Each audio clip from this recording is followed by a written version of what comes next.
Llega la edición nacional de Comercio TV a las pantallas de Televicentro. Dianita, buenos días. Lunes. Buenos días, querido Robert, amigos televidentes, buenos días a quienes se integran a esta hora junto a nosotros. Siempre es un gusto poderlos acompañar en este inicio de semana del 2022, con ánimo, con energía, por supuesto, para arrancar este día maravilloso. Siempre dele gracias, abrir los ojos ya es una ventaja.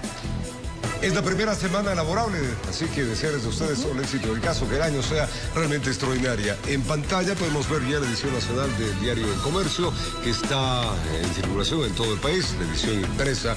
Usted tiene importantes títulos: los guayacanes inyectan alegría a los visitantes. La presión por las vacunas marcará el 2022. 3.000 niñas son madres tras sufrir una violación. Son los títulos más interesantes que tiene, pues, diario El Comercio, que la puede pedir en todo el país.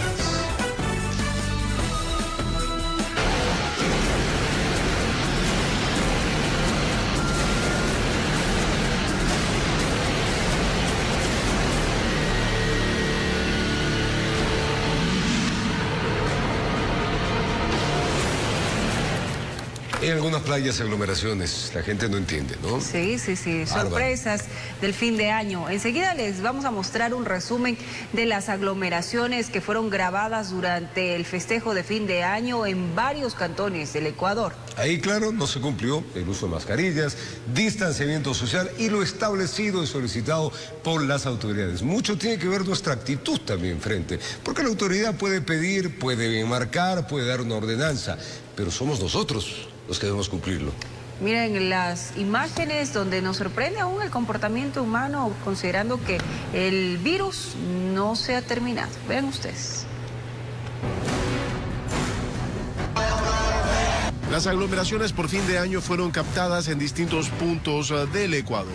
Por ejemplo, en el cantón Ambato se pudo divisar a la gran cantidad de personas concentradas celebrando el Año Nuevo.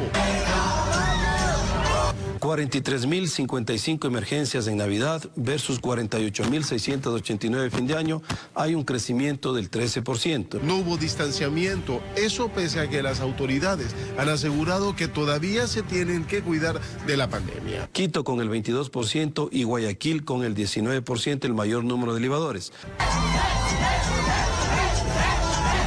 Por otra parte, en Santa Elena el ambiente se vivió de esta forma. Gran cantidad de personas concentradas en los distintos malecones de la provincia. Hemos tenido aproximadamente 60.000 personas durante este feriado. Las playas más visitadas son de Atacames, Villamil Playas, Tonsupa y Salinas. En Esmeraldas las cosas no fueron distintas. Gran cantidad de ciudadanos festejando el Año Nuevo, sin distanciamiento y con mucho licor. Informó Julio César Saona.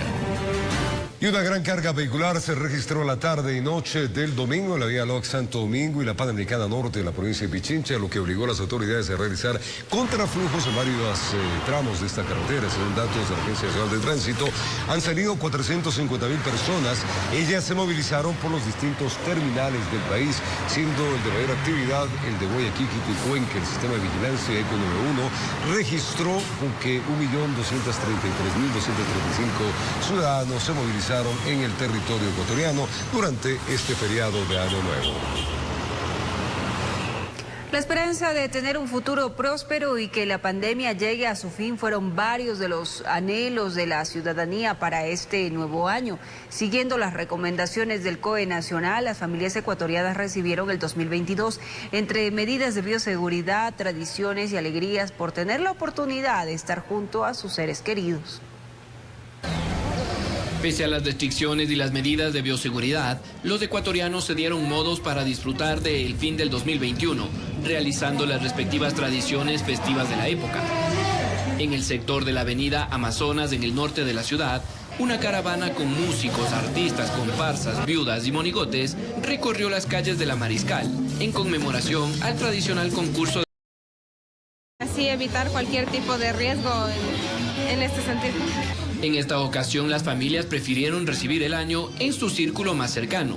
El peligro de un posible contagio por las aglomeraciones impidió que las reuniones sean mucho más amplias. Sí, estamos cumpliendo con todas las normas de las autoridades para no contagiarnos y no tener problemas y poder festejar como es debido con mi familia, con mis hijos. Lo que sí no se perdió fue la tradicional quema del monigote y con los deseos y buenos augurios para tener un próspero 2022. Debemos cuidarnos, debemos tomar conciencia y no esperar que el gobierno esté atrás de nosotros, cuando cada uno de nosotros debemos tomar conciencia, cuidarnos. Al país especialmente, yo lo que quisiera verle es que se acaben todos los corruptos, que dejen trabajar en paz, que sea en beneficio de los que menos tenemos, que Dios les bendiga, que Dios les proteja, que Dios les dé salud y no les falte el pancito en su mesa. Sin duda que la pandemia nos ha enseñado que a los golpes duros de la vida se los enfrenta con alegría y buena energía, demostrando que somos quienes día a día con trabajo y perseverancia saldremos adelante para obtener nuestras metas planteadas. Con imágenes de Hernán Guano, informó Mauricio Sánchez. Vamos a contarles que decenas de personas quemaron los monigotes de este fin de año en la urbe porteña, ya en Guayaquil, esperando mejores días en este 2022 que lo estamos iniciando. Veamos.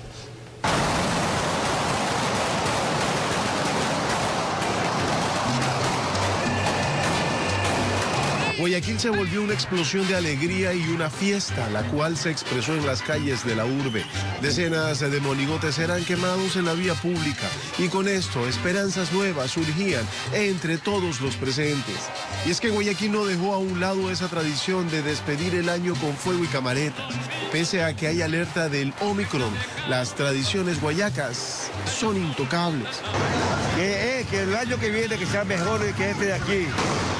Y ahora, gracias a Dios, que la familia mía, la familia de mi esposo, no ha podido venir por esta pandemia, pero puede ser que ya el próximo año se acabe esto.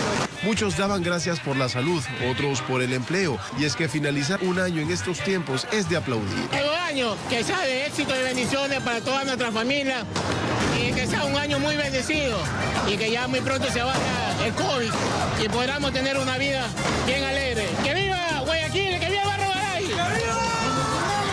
Feliz año, este nuevo que llega va a ser mejor cada día. Felicidad, que para fin de año tiene que felicidad. Y que los mejores deseos esperan para este 2022, que estos 12 meses sean distintos, mejores que años anteriores.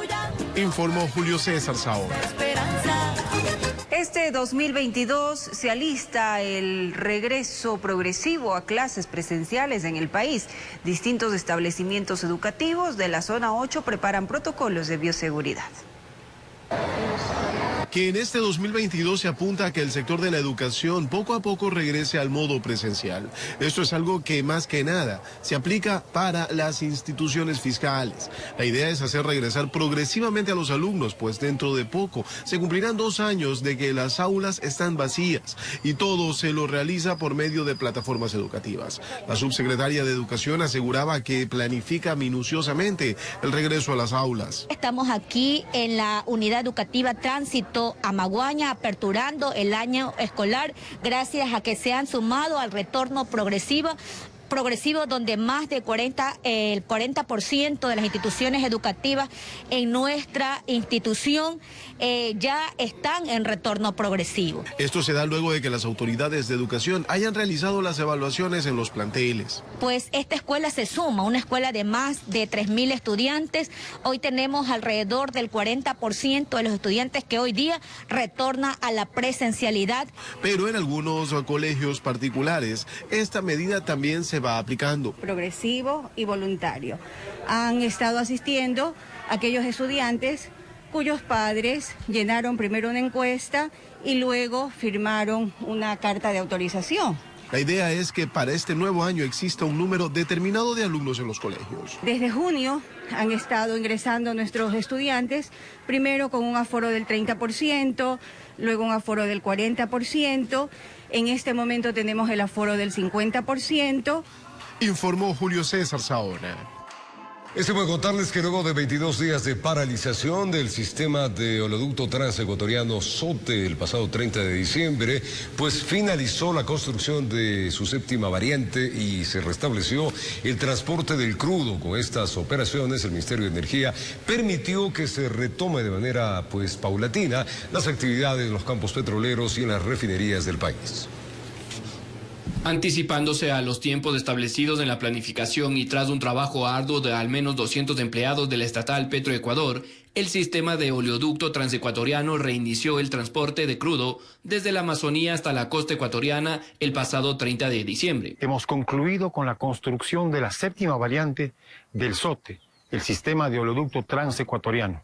Los daños por la erosión del río Piedrafina en la provincia del Napo obligó a los técnicos de Petroecuador a reubicar la tubería de 26 pulgadas de diámetro a unos 400 metros de la zona afectada por la naturaleza. Lo que hay que destacar aquí es la entrega, el compromiso de más de 200 trabajadores y empleados que en condiciones adversas, bajo lluvia inclemente, han logrado concluir dentro del cronograma previsto. Además del SOTE que transporta alrededor de 360.000 barriles diarios, el oleoducto de crudos pesados OCP también reinició el bombeo del crudo para ir recuperando paulatinamente la producción de petróleo y el reinicio de las actividades en los campos petroleros del Ecuador. Esto permitirá, sin duda alguna, restablecer el bombeo e incorporar nuevos volúmenes de crudo para la economía del país. La cartera de Estado informó que el reinicio de las actividades de los campos tomará entre 10 a 7 días y se evaluará la situación de los pozos para analizar si es necesario trabajos adicionales.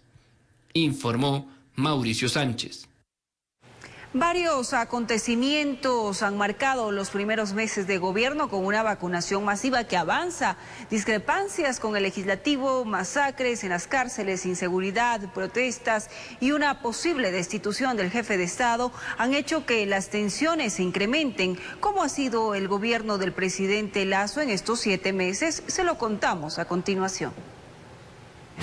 Sí, juro.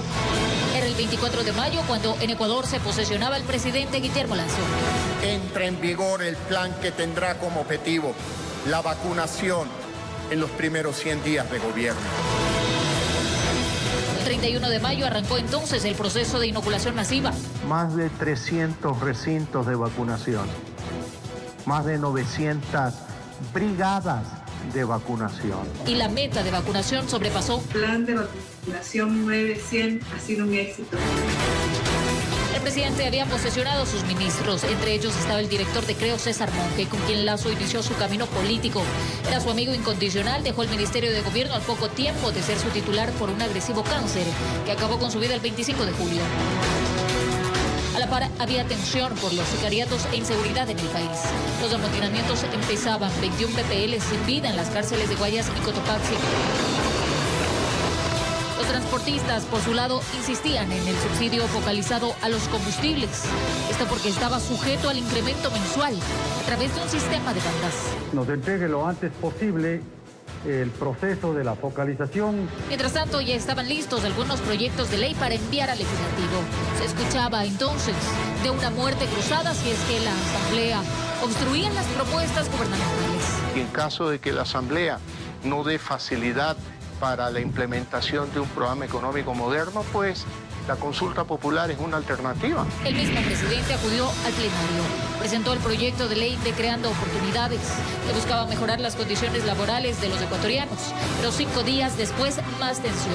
Este proyecto fue rechazado por el CAL en base a un informe de la Unidad Técnica Legislativa, pues tenía varias materias. Una ley que significa atender a casi 6 millones de ecuatorianos que no tienen empleo. El gobierno volvió a insistir, dividió el proyecto de Creando Oportunidades en 3 cuerpos para presentarlo nuevamente al legislativo, finalmente en medio de las pugnas en la Asamblea.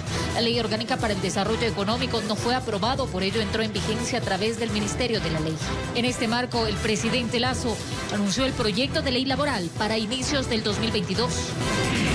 En relación con los movimientos sociales, empezaban a tensionarse.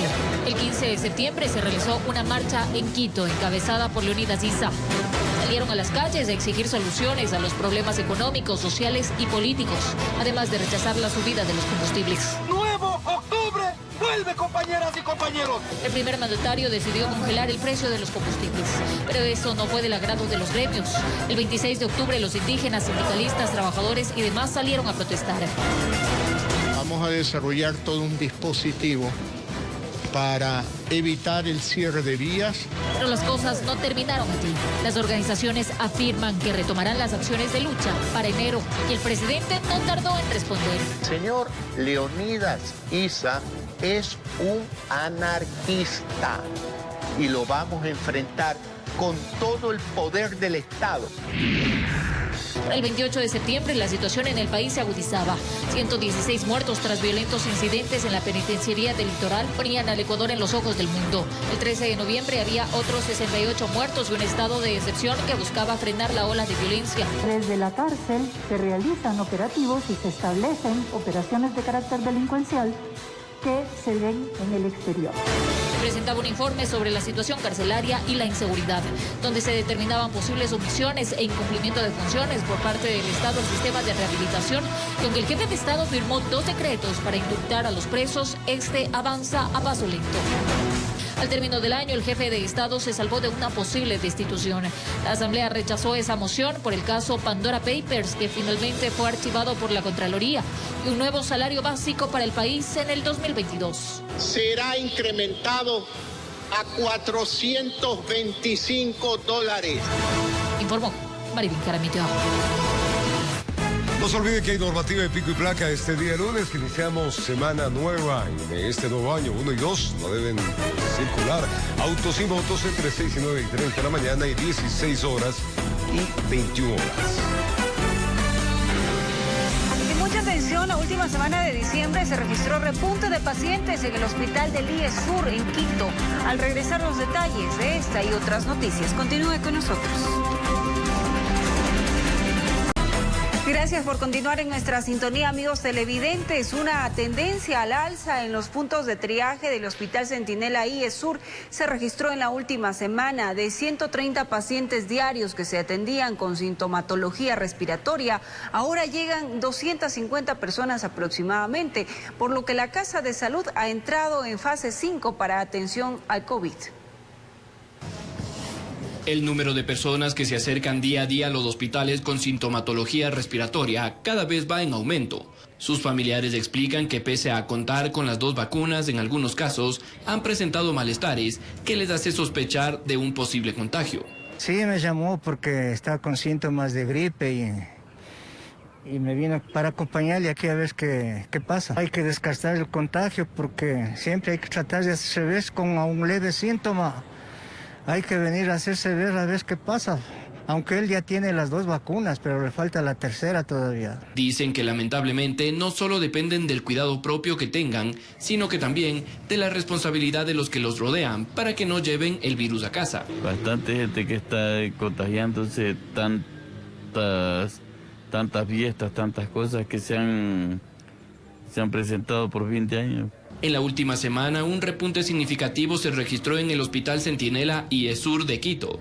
Esta casa de salud pasó de recibir 130 pacientes con afecciones respiratorias a 250 diarios en los últimos 8 días. Un aumento en la positividad general que maneja el Hospital Quito Sur del 22-23% a un 52%. Ante este panorama, las autoridades han aumentado la capacidad hospitalaria, así como también han determinado el paso a la fase 5 de su situación epidemiológica. Implica que la emergencia va a atender el riesgo vital en temas COVID, en temas clínicos y solamente COVID. Así, por otro lado, patologías quirúrgicas. Francisco Mora, coordinador institucional de vigilancia epidemiológica del IESUR, explica que este repunte se da por las aglomeraciones registradas en fiestas de Quito y las primeras semanas de diciembre. ¿Cómo determinamos esto? Pues evidentemente con cada uno de los cercos epidemiológicos intrahospitalarios y aparte de esto analizando que la tendencia de pacientes que llegaba en un principio era pacientes superiores de los 55 años y esa tendencia en grupo etario cambió a un grupo etario entre los 40 y 55 años. Según el reporte del Ministerio de Salud con corte al 31 de diciembre del 2021, el país registró 549.418 casos positivos del virus, siendo las provincias de Pichincha, Guayas, Manabí y El Oro con más casos registrados. Informó Mauricio Sánchez. Varios habitantes de Guayaquil aprovecharon este feriado, amigos, para vacunarse con la tercera dosis contra el coronavirus en distintos puntos de la urbe porteña, pues en la amenaza de esta nueva variante está latente del Omicron del COVID-19. Veamos. Para muchos, este año nuevo lo iniciaron en los distintos puntos de vacunación, pues algunas personas, en lugar de preferir el festejo, optaron por la salud. Así se veían algunos de los sitios en donde se realiza esta actividad.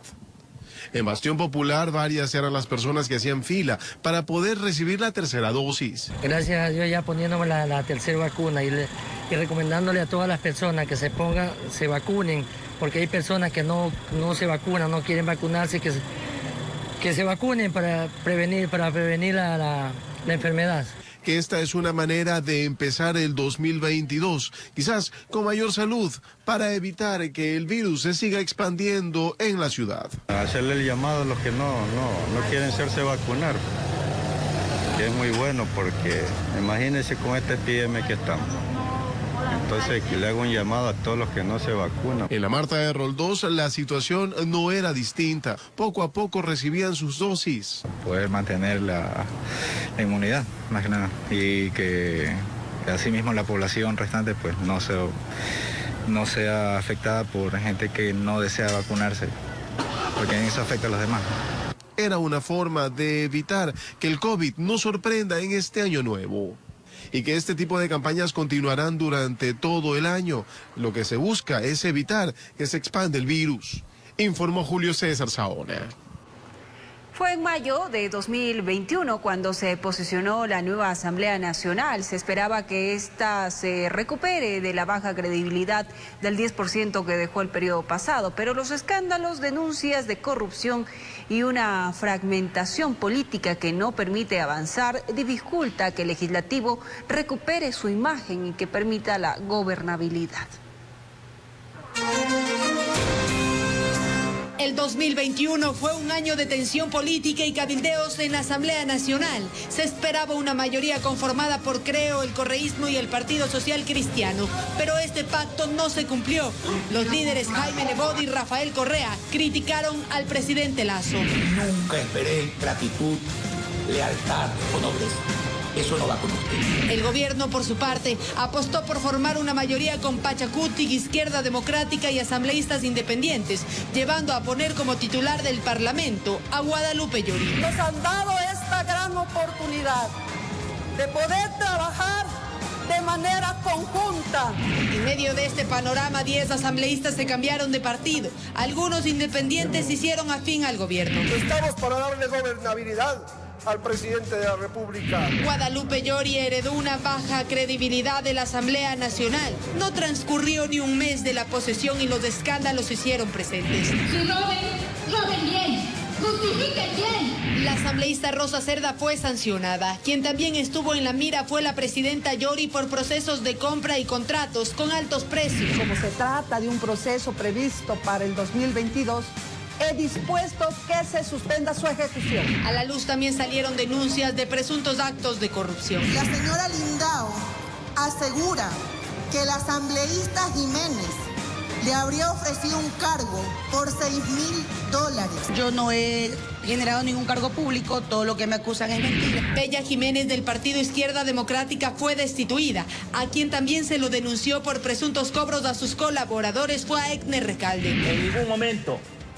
ha recibido un solo centavo. Pero Recalde no fue destituido. Quien también recibió una sanción es Diego Ordóñez por ofender a una de sus colegas. A los escándalos se sumó una tensión política entre el Ejecutivo y el Legislativo tras el envío del proyecto de ley creando oportunidades, mismo que no fue aceptado a trámite tras no cumplir con ciertos requisitos. La Asamblea Nacional les da la espalda a todos ustedes por no querer tratar un proyecto de ley para generar empleo. La Asamblea Nacional no ha frenado ni entorpecido ningún proceso. Finalmente, el Ejecutivo modificó el proyecto y envió la ley tributaria que entró por el Ministerio de la Ley tras la abstención del correísmo.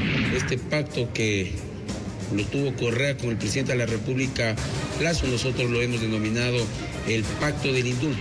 El gobierno ha negado que exista dicho pacto. El caso Pandora Papers, que se investigó en la Asamblea, también generó conflictos entre miembros de la bancada de Pachacuti. Esta coordinación mañana nos va a pedir que votemos por políticas neoliberales.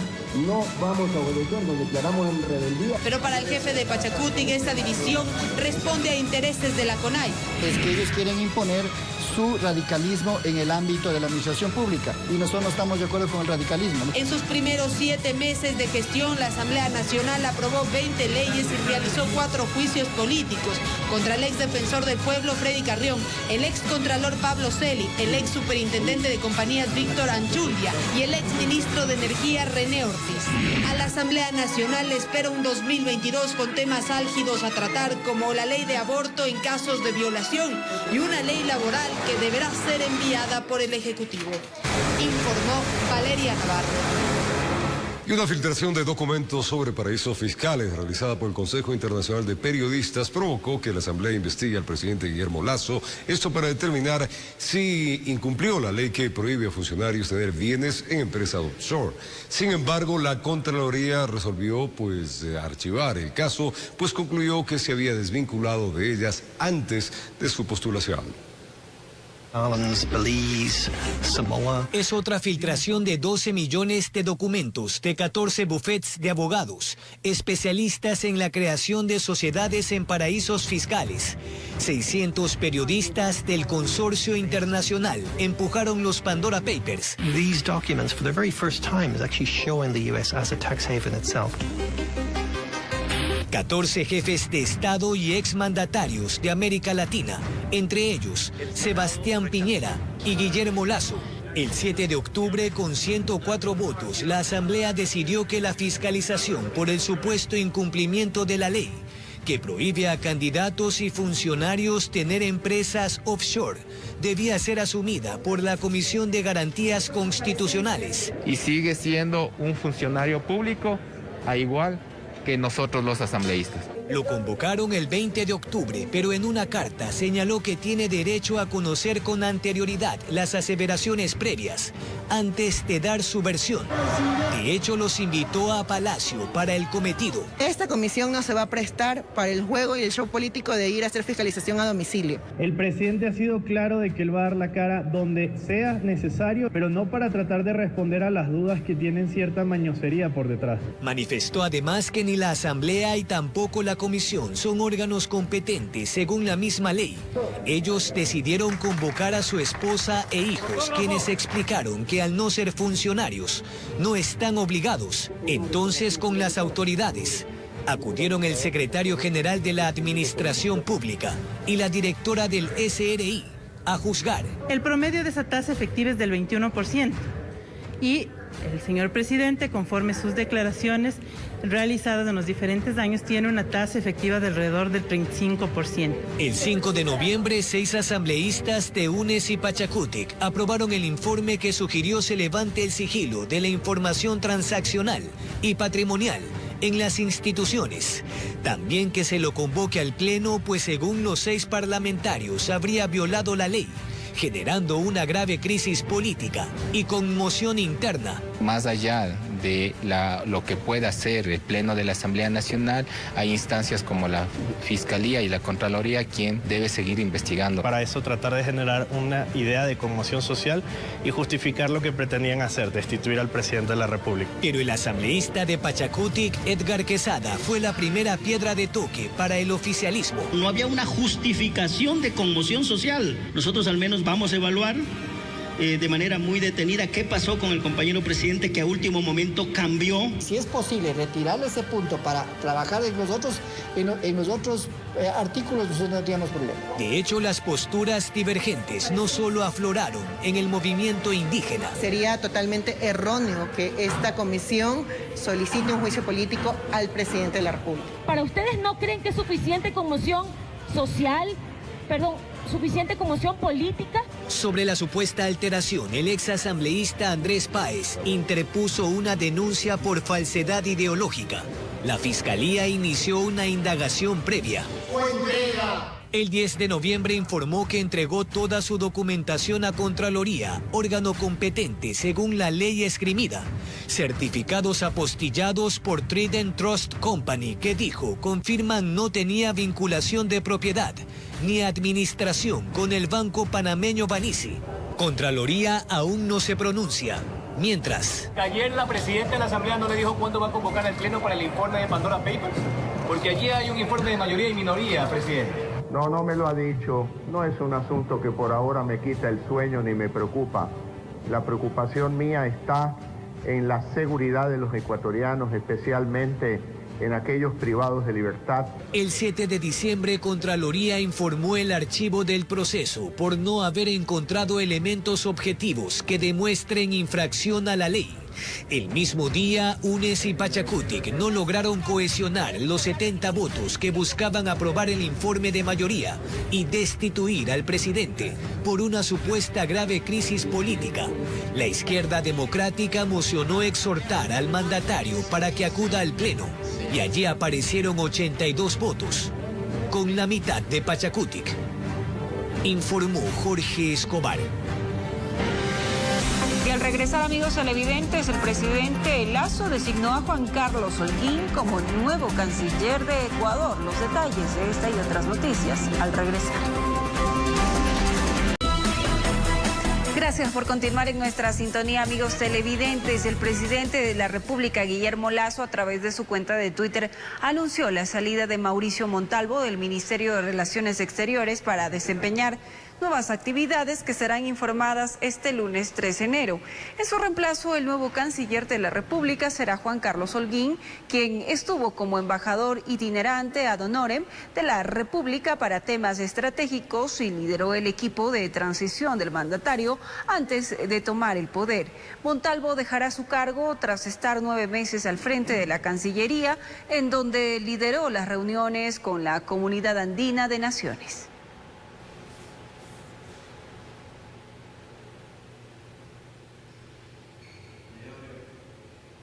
Una de las polémicas que sacudió la política nacional fue la acusación de abuso sexual contra el exdefensor del pueblo Freddy Carrión, quien tras varios intentos de salir de la cárcel 4 de Quito, fue sentenciado a 3 años de prisión. El exfuncionario además fue censurado y destituido por la Asamblea Nacional en medio de una pugna por el cargo de la Defensoría. Las imágenes se viralizaron rápidamente. Se ve un intercambio de golpes los involucrados. El entonces defensor del pueblo, Freddy Carrión, y el exministro de Salud, Mauro Falconi. Las cámaras de seguridad del edificio lo captaron todo. Además de un forcejeo con una mujer, los tres estuvieron en una reunión el 15 de mayo, en pleno confinamiento por la pandemia, e ingiriendo aparentemente bebidas alcohólicas. Pero ese sería tan solo el inicio de un largo proceso, pues tras lo acontecido, Freddy Carrión fue a parar en una casa de salud con custodia policial. E inmediatamente, la madrugada del 17 de mayo, un juez acogió el pedido de la Fiscalía y le dictó prisión preventiva por el presunto delito de abuso sexual contra la fémina. Esta gresca no tiene una connotación ni una naturaleza de carácter sexual. El 3 de junio era el primer intento de Freddy Carrión por salir de la cárcel. Apeló a la prisión preventiva, pero un tribunal de la Corte Nacional de Justicia le dijo que no. La trampa que le pusieron a mi hijo. ¿Trampa para qué? Para que el asunto de poderlo sacar de la Defensoría del Pueblo. Carrión se había ausentado del puesto con licencia. Fue entonces la defensora subrogante Zaida Rovira la que ocupó el cargo, pero el mismo Carrión desde la cárcel la cesó de sus funciones para que el puesto sea ocupado por Tania Castillo. Pero Rovira siguió. Lo grave de todo esto es que una persona privada de la libertad tiene privilegios en la cárcel y puede ingresar dispositivos como un computador y la firma electrónica. Y para el 22 de junio se anunciaban ya las pruebas para un juicio político en la legislatura. La Fiscalía solicitaba a la par que se lo llame a juicio penal, pues habían suficientes argumentos. El examen médico legal, la valoración psicológica, la pericia de género, el testimonio anticipado de la víctima. Ya para el 10 de agosto, finalmente, el juez Adrián Rojas llamó a juicio al defensor y ratificó la prisión preventiva. Su defensa presentó un habeas corpus para que el funcionario se pueda defender en libertad, pero también se le fue negada. El 31 de agosto, dentro de la fase de comparecencias que impulsó la Comisión de Fiscalización de la Asamblea dentro del juicio político en contra del defensor, acudió él mismo, argumentó haber sido drogado. Es imposible que con 2 copas de vino yo no recuerde absolutamente nada. El 14 de septiembre la suerte del funcionario estaba echada. Con 75 votos la asamblea censuró y destituyó a Freddy Carrión. Se hizo mal uso de bienes y recursos públicos. Y tras quedarse sin un titular en la Defensoría desde el Consejo de Participación Ciudadana, en 2 días lograron designar y posesionar el 20 de septiembre a César Córdoba para ese puesto.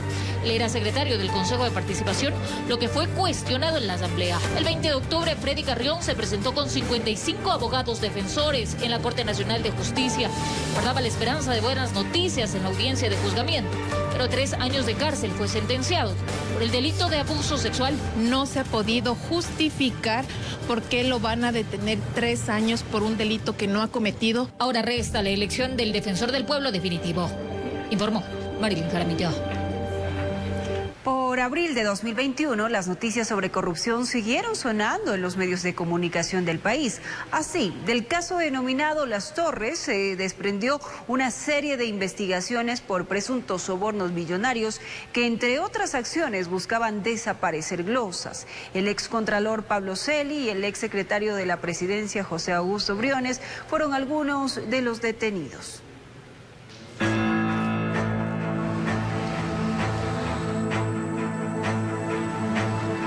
Aunque la investigación del caso Las Torres inició en junio de 2019, no fue hasta el 12 de abril de 2021 que mediante un mega operativo resultaron detenidas 9 personas, entre ellas el excontralor Pablo Celi y el exsecretario de la Presidencia en el gobierno de Lenín Moreno, José Augusto Briones. La información que se tiene es lo que consta en medios, que es básicamente que todo esto viene de las declaraciones que se han realizado allá en Estados Unidos por el señor José Raúl de la Torre. En efecto, para entender este caso en donde se encuentran procesadas por presunta delincuencia organizada varios de los detenidos en el procedimiento de abril, hay que retroceder 2 años antes, cuando en Miami José Raúl de la Torre, sobrino del excontralor, fue capturado por delitos relacionados con lavado de activos. En agosto de 2021, este habló en audiencia como parte del testimonio anticipado. Ha sido muy minucioso con referencia a Petroecuador, ha dicho de manera detallada montos, cantidades, fechas, requerimientos, ha presentado inclusive autoridades de Petroecuador, ha referido a autoridades que han estado en la presidencia de forma muy detallada. Retornando al caso, la Fiscalía sostiene que los sobornos fueron pedidos a una contratista de Petroecuador con razón social no límite, para asegurar los pagos de la estatal petrolera hacia la compañía. Asimismo, se sostiene que Esteban Celi, hermano del excontralor, pidió dinero a la misma para desvanecer glosas por $13 millones. El 23 de mayo de 2021, mientras las diligencias avanzaban para esclarecer responsabilidades, trascendió la noticia de que el exfuncionario de gobierno José Augusto Briones, vinculado al caso, se suicidó en la cárcel 4. Allegados adujeron que el proceso lo desgastó anímicamente. Obviamente menoscaban el honor y la integridad anímica y psicológica de las personas. Eso a él le afectó mucho. Peor aún, someterse a una prisión preventiva, que es una medida de última ratio, y obligarlo a defenderse prisionero. La audiencia de evaluación y preparatoria de juicio en el caso Las Torres, luego de 4 diferimientos, se logró instalar el pasado 7 de diciembre. La defensa de los 13 procesados, donde se incluye Pablo Celi, sostienen que el proceso consta de vicios de nulidad, mientras que la Fiscalía los acusa de delincuencia organizada. Informó Javier Rosero. Y hablando del año que pasó, Jorge Yunda, exalcalde de Quito, tuvo que enfrentar un año duro en el campo legal. Inició con la colocación de un grillete electrónico y su posible enjuiciamiento por un presunto delito de peculado por la compra de pruebas COVID-19. Además, su imagen se vio empañada por la aparente injerencia de su hijo Sebastián Yunda en la municipalidad quiteña.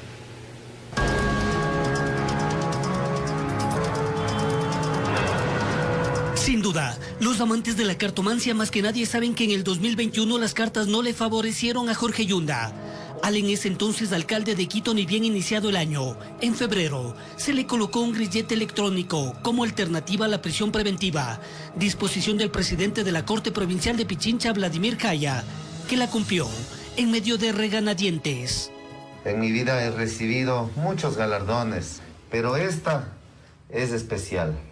Esta significa haber salvado 50.000 vidas. Yunda era vinculado al proceso por el presunto delito de peculado, que se habría cometido en la compra de 100.000 pruebas para COVID-19 por un monto superior a $4 millones en el 2020, desde la Secretaría de Salud del municipio capitalino. No nos queda más que acatar la decisión de la justicia, ir a la etapa de juicio y en el marco de la etapa de juicio presentar los argumentos y descargos que ya se le presentaron a este juez. Los días pasaban y se le complicaban al burgomaestre. El 11 de marzo se despertó en medio de un allanamiento en su domicilio. Y que busquen, no tengo nada que esconder. Ahí se incautó el celular de su hijo Sebastián Yunda. Saltaba otro escándalo. Las autoridades confirmaban que al baby, como se le conoce, con base a unos chats, aparentemente tenía injerencia en el municipio capitalino para gestionar cierto tipo de contratos, más tarde siendo investigado junto a familiares por supuesta asociación ilícita. Actualmente se encuentra en Argentina. La Corte Nacional de Justicia tramita su extradición.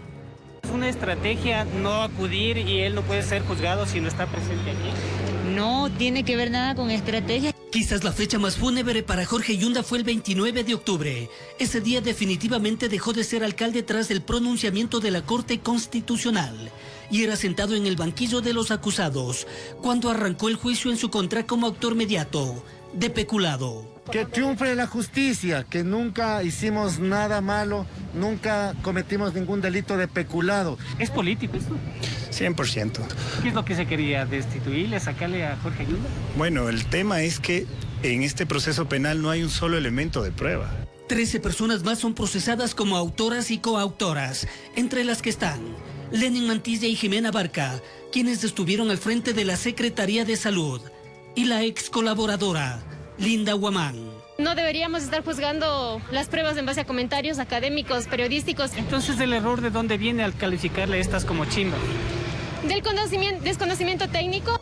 Tras 22 días de la diligencia legal, esta se suspendió porque Yunda presentó una recusación contra el juez Fabián Favara, acusándolo de imparcialidad, al pretenderle juzgar por tráfico de influencia y no por peculado.